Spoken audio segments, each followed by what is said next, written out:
And one of the reasons why I think if you like, the nature of our recession is somewhat peculiar is what we have experienced with power.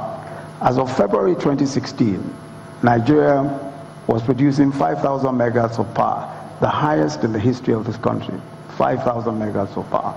But in that same month, February, the Transforcados terminal was blown up, and that meant the loss of 40% of our gas supply.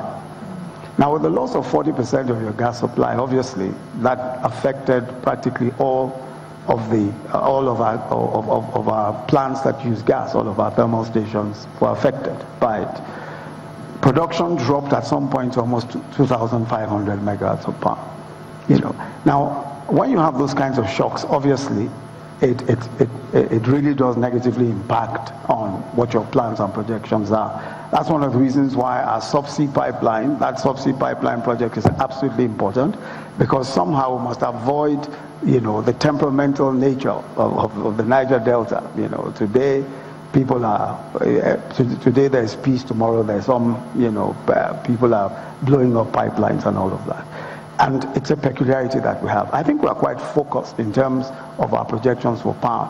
Now, there are a few problems in the power sector. We believe that and we're expecting that, gas supply will stabilize, but we're also investing heavily in solar, and other renewable energy sources, even wind, but in particular solar.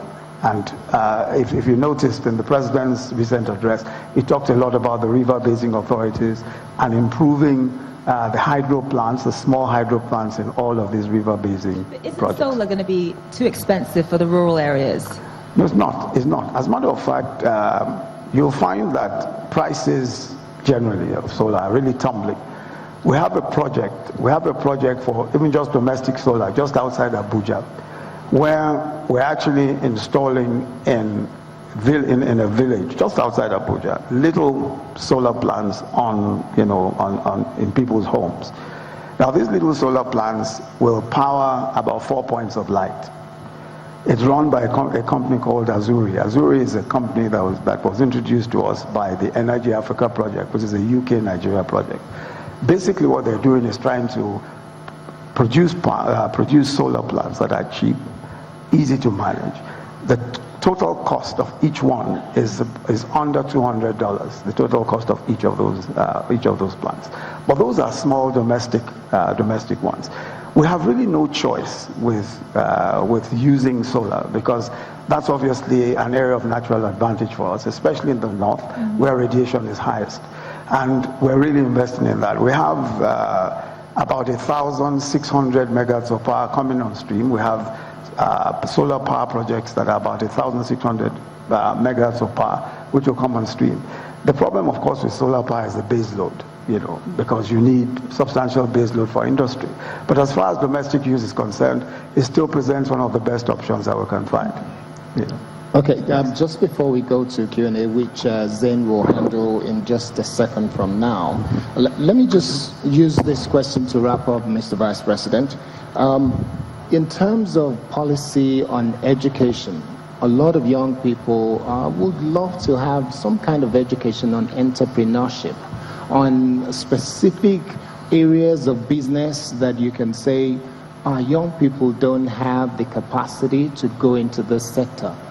What is the plan of this government to make sure that we channel them towards that area to get the kind of result that makes it such that the power of Nigeria is in its ability to produce the things that it consumes?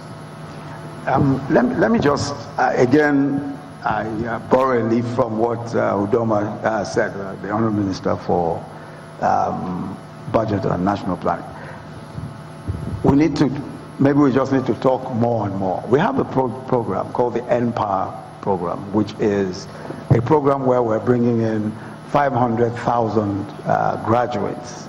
And basically the idea is to enlist these 500,000 graduates who will be working in the area of teaching, public health, and also extension farming. Now, each of these 500,000 young graduates will be given a device The device contains, and the device is supposed to contain a lot of teaching material on entrepreneurship, on writing of codes, on all manner of, training that could be useful for them in developing themselves. Now, that project, there are a few companies that have come together to put together that device, including some international technology companies. MTN locally is involved in it. Microsoft is also involved in it. Basically, we believe that to be able to train the numbers that we need to train and quickly, we've got to use technology. We're also going to use an open portal, which will have practically all of what is contained in these devices on this open portal. But the only problem is that those who are engaged, those who have the devices and who are paid either as teachers or as extension workers or as public health officials, will be able to benefit more directly from this facility.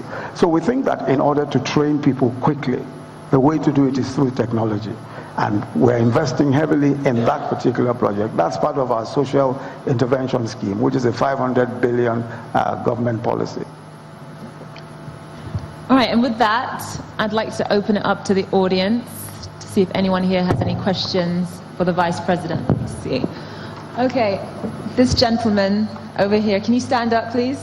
Can we get him a microphone? Ayode Jibalog is my name, from FX Commodities Exchange. His Excellency. I'm sorry, where are you from? FX Commodities Exchange. Okay. A private sector commodities exchange in the country.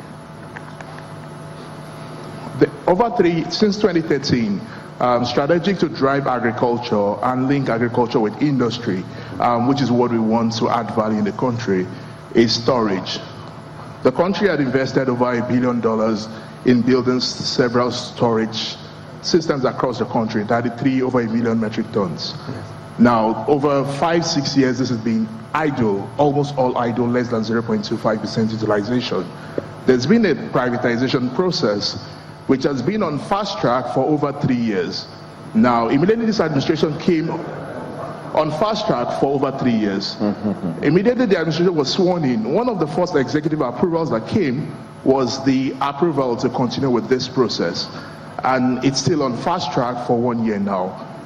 His Excellency would like, and this also links to industrialization, because Nestle down in Ogun State would want to buy sorghum from Gombe, but would want to be sure of what they're buying. If they can't be sure of what they're buying, their next option is to import. And if they don't find a foreign exchange to import, then it becomes closing down the capacity. So this is very critical, sir, and we would like to get your opinion or your action on this, sir. Okay. I agree with you that silos and are you have been absolutely watching a live coverage of Channels Television of the program holding in Abuja, that is the 22nd edition of the Nigeria Economic Summit, discussing ways of reviving the economy.